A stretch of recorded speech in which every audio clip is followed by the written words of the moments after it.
Hey all, this is video 2 of the ChatGPT with Canvas changes that have happened over the weekend.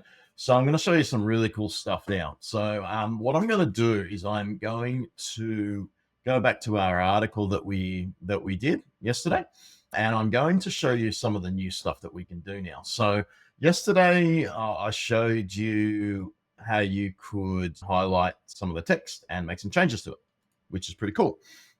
But there's another way that you can actually do that, which makes it a little bit more targeted.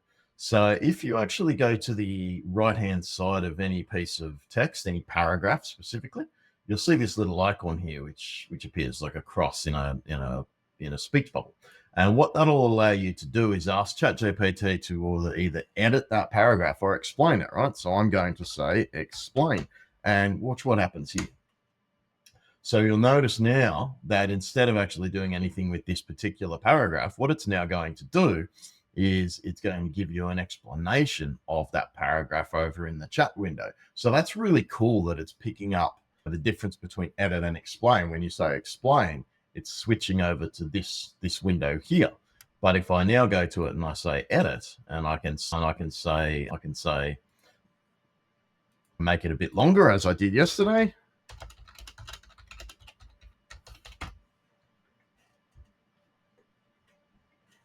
Okay, so you notice that that's now editing that paragraph. So that's really cool. So you can do that on a paragraph by paragraph basis. So you can go through the document there and do that.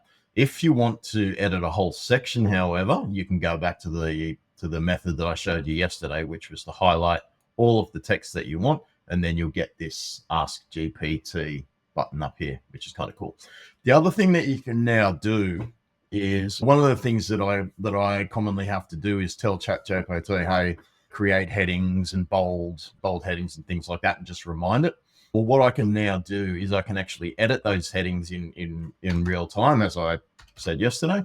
But what I can also do now is, if I highlight that heading, I can actually now change that to heading 1, heading 2, heading 3, and body type of text, which is really cool. So that gets you editing nice and quickly. Okay, so that's the basics of the editing features with regards to the text, the physical structure and things like that. Yesterday, I showed you how to lengthen it and shorten it, which was good.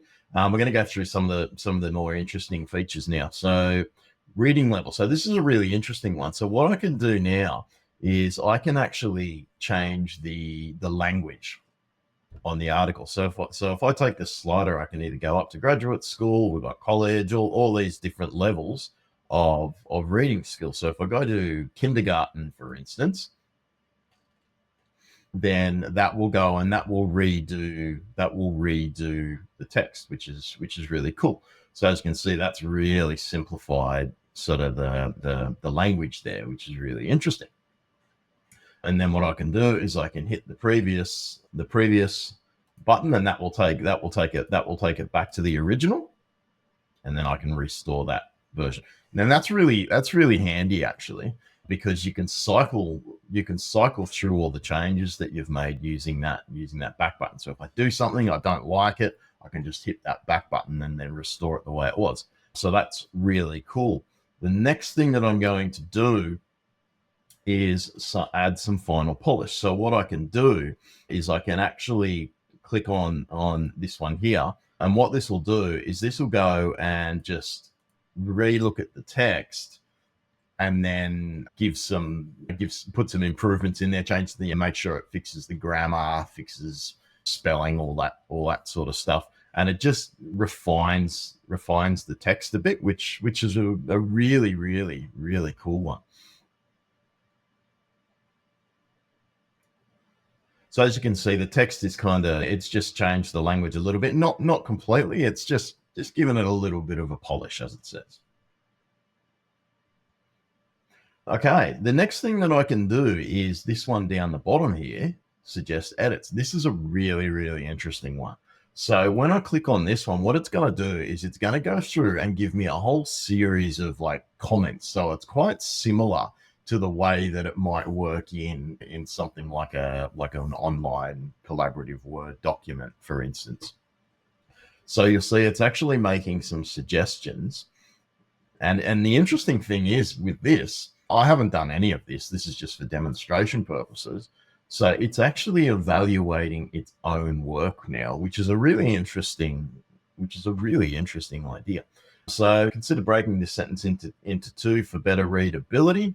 So I could say, yep, sounds good. And if I want to do that, I can just simply apply, and then you'll see it go and change that sentence. And there it goes. There you go. Split it into two sentences. Really cool. So there you go. So that's some of the changes. I'll be doing some more videos over the next week or so, just highlighting some of the other changes as I see them coming through. But hope you enjoyed that one, guys. Cheers.